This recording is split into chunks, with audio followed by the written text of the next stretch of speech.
Hello aspirants and welcome to Pathway medical counselling. Aspirant, बहुत ही important update आपको देनी है। वो अपडेट रिलेटेड है जो सीटें बढ़ चुकी हैं एमबीबीएस में राउंड 2 से।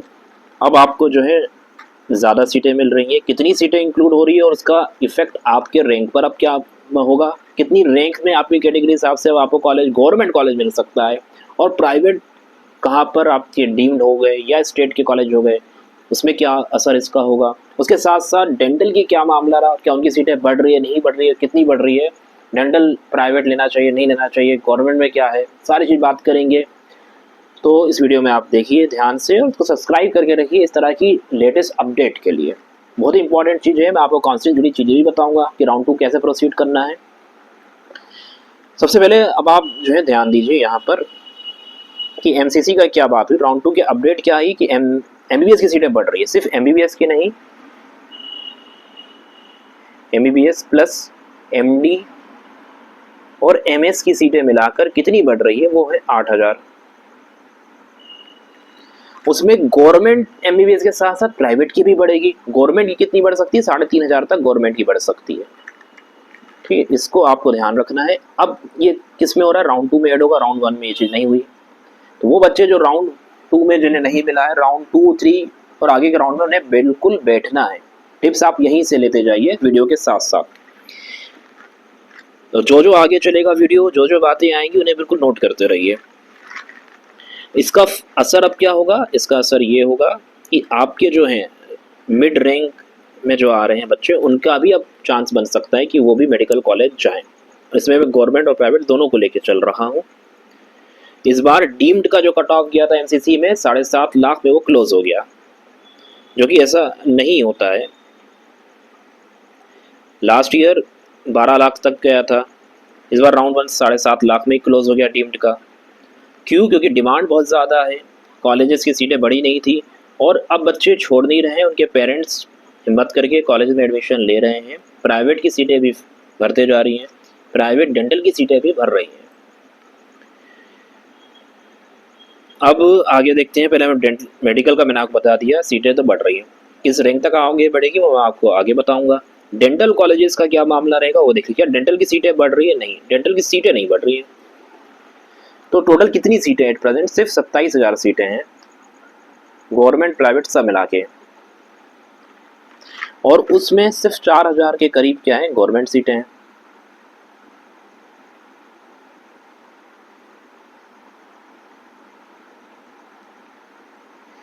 और बाकी जो रही आपकी वो प्राइवेट में आ जाएंगी फिर 23,000 के करीब।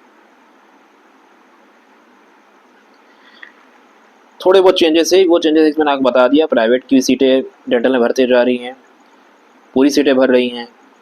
क्यों ऐसा हो रहा है? क्योंकि तो सीटें ही कम है। दूसरी चीज़ मैटर ये है कि जो है ना, मेडिसिन डेंटिस्ट्री एक ब्रांच है मेडिसिन का, ये कोई अलग चीज़ नहीं है। जिस तरह से ऑप्थेल्मोलॉजिस्ट होते हैं, गायनेकोलॉजिस्ट होते हैं, ईएनटी वाले होते हैं, पीडियाट्रिशियन होते हैं, उसी तरह से डेंटिस्ट एक स्पेशलिस्ट होते हैं। ओरल हेल्थ पूरी एक अपने आप में इतनी इंपॉर्टेंट चीज़ है कि पूरी दुनिया में यही सिस्टम है। इसका अलग से क्या है, कॉलेजेस बैचलर लेवल से ही हो जाते हैं, लेकिन जो सब्जेक्ट्स होते हैं ना वो सेम रहते हैं। बहुत सारे सब्जेक्ट बिल्कुल सेम रहते हैं। जिस तरह से एमबीबीएस फर्स्ट ईयर बायोकेमिस्ट्री पढ़ा जाता है, एनाटॉमी पढ़ा जाता है, फिजियोलॉजी पढ़ा जाता है, डेंटिस्ट भी वही पढ़ते हैं डेंटल इस कॉलेज में, बीडीएस वाले बच्चे। सेकेंड ईयर में माइक्रोबायोलॉजी, पैथोलॉजी, फार्माकोलॉजी जो एमबीबीएस में पढ़ाया जाता है वही सेम डेंटल में भी पढ़ते हैं। अलग से वो अपने डेंटल सब्जेक्ट पढ़ते हैं, जैसे डेंटल एनाटॉमी हो गया, एंडो हो गया, प्रोस्तो हो गया, ओरल पैथोलॉजी हो गया। तो ये चीज़ आप बिल्कुल समझ लीजिए कि ये, और काउंसलिंग भी साथ में होती है। एमसीसी में भी मेडिकल यानी डेंटल और बीडीएस दोनों की होती है साथ में। उसी तरह से स्टेट काउंसलिंग भी दोनों की साथ में होती है। पूरी दुनिया में यही सिस्टम है कि आमतौर पर सबसे पहले मेडिकल के लिए लोग प्रेफर करते हैं। जब मेडिकल की सीट नहीं मिल पाती तो डेंटल में आ जाते हैं। यही दोनों पूरी दुनिया में वैलिड एलोपैथिक डॉक्टर हैं, बल्कि बीडीएस वाले तो सर्जन होते हैं, ओरल सर्जन।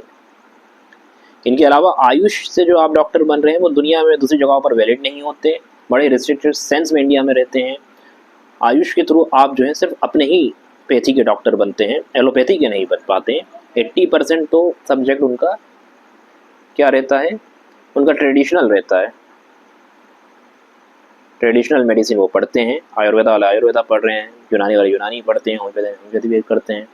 एलोपैथी के लिए वो एलिजिबल और लीगली भी अलाउ नहीं होते हैं, ना ही एमबीबीएस वालों जैसा उनका पे होता है। ये सारी चीज़ें रहती हैं आयुष के कोर्सेज के साथ। तो किसी भी दिन BDS is far better than Ayush courses. अब देखिए क्या करना है MBBS एस्पिरेंट को राउंड 2 में उनके लिए एक्शन प्लान क्या होगा। वो ये रहेगा कि राउंड 2 में वो क्या कर सकते हैं, अच्छे से उनको जो है अपना चॉइस फिलिंग करना है, बड़ा इंपॉर्टेंट होता है। केयरफुली आपको सीट का एनालिसिस करना है, सीट किन जगहों पर किन किन कैटेगरी की बढ़ी, क्योंकि सीटें जो बढ़ रही है जैसे कि जनरल की बढ़ रही है, सभी कैटेगरी की बढ़ती है। तो उन सीटों में कहाँ से आपके लिए क्या फ़ायदा हो सकता है, और इन चीज़ों को आप काउंसलर की भी हेल्प ले सकते हैं, क्योंकि काउंसलर सिर्फ यही नहीं करते, बाकी आपकी choice filling list, preference list, seat का एनालिसिस रखना, आपके रिक्वायरमेंट के हिसाब से आपके पर्टिकुलर जो कॉलेज है वहाँ तक पहुँचाने में अभी बहुत ज़्यादा हेल्प करते हैं। कॉलेज आपके विजिट करना, पर्सनली वहाँ से जाके डेटा लेना एक्सेट्रा, तो ये सारी चीज़ों में काउंसलर आपकी हेल्प करते हैं। पाथ मेडिकल काउंसलिंग से अगर आप जुड़ना चाहते हैं तो ये नंबर है, कॉल एंड व्हाट्सएप इस नंबर से आप जुड़ सकते हैं। टेलीग्राम चैनल है जिसमें बिल्कुल फिल्टर्ड PDF डाले जाते हैं जो आपके लिए जानना बहुत ज़रूरी है। उसी के हिसाब से नॉमिनल फीस है हमारी, ताकि हर बच्चा इस चीज़ का फ़ायदा उठा सके। एलिजिबल बच्चे से कॉलेज छूट जाए, चाहे वो गवर्नमेंट हो या प्राइवेट, ये बड़ी दुख की बात होती है और ज़िंदगी भर उससे इसका अफसोस हो सकता है, तो वो नहीं होना चाहिए।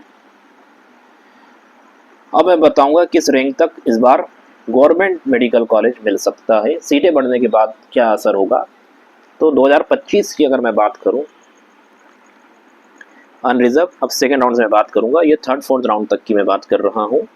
अगर आप अनरिजर्व हैं तो ये आप मान लीजिए कि 30,000 रैंक तक आपको मिल सकता है गवर्नमेंट मेडिकल कॉलेज, और ये बात हो रही सीटें बढ़ने के बाद। अगर आप OBC हैं तो आपको मिल सकता है 32,000 रैंक तक। EWS हैं तो ये आपका आंकड़ा जाएगा 35 से 37,000 तक। SC और ST हैं तो आप 1.5 से 2 लाख अगर आपका रैंक है तो भी आपको एक गवर्नमेंट मेडिकल की सीट मिल सकती है आखिरी के राउंड्स तक, ठीक है। इस चीज़ को आप ध्यान रखिए। अब इसके हिसाब से अपनी गवर्नमेंट की प्लानिंग कर लीजिए। बहुत से बच्चे हमें कॉल करते हैं, पेरेंट की 36,000 रैंक है, कैसे करें क्या करें, सबको जवाब देना पॉसिबल है, इसलिए वीडियो के थ्रू ये बना के बताया जा रहा है। 36,000 रैंक है तो भी आपके चांसेस हैं, पर सही प्लानिंग और स्ट्रेटेजी होनी चाहिए। इसे किसी काउंसलर को आप ज्वाइन करिए जो ऑथेंटिक और जीनियस हो। कोई भी सीट खरीद के आपको नहीं देता, ये भी आप ध्यान रखिए, लेकिन प्रॉपर प्लानिंग से बहुत कुछ बदला जा सकता है। इस तरह की कोई भी आपकी क्यूरीज हैं आप हमें कॉल कर सकते हैं, कमेंट करके बताइए। प्राइवेट कॉलेजेस का भी अब रैंक आगे जाएगा। डीम्ड यूनिवर्सिटी में जो जाना चाह रहे हैं बच्चे सेकंड राउंड है वो बिल्कुल पार्टिसिपेट करें। उसी के साथ साथ जो है डेंटल कॉलेजेस का, तो उनका मैं अलग से आपको वीडियो बना के बताऊंगा, क्योंकि ऐसे कॉलेज में आपको बताऊंगा जिनकी फ़ीस कम है। गवर्नमेंट कॉलेज आदमी इसलिए जाता है बच्चा क्योंकि वहाँ की फ़ीस कम होती है, और पेशेंट फ्लो अच्छा रहता है। तो ऐसे कॉलेजेस में आपको बताऊंगा जहाँ की फ़ीस भी कम होगी प्राइवेट में, और जहाँ पे पेशेंट फ्लो भी होगा, ताकि आप एक अच्छे सर्जन बन सकें और आपका वक्त ख़राब ना हो। Hope this help.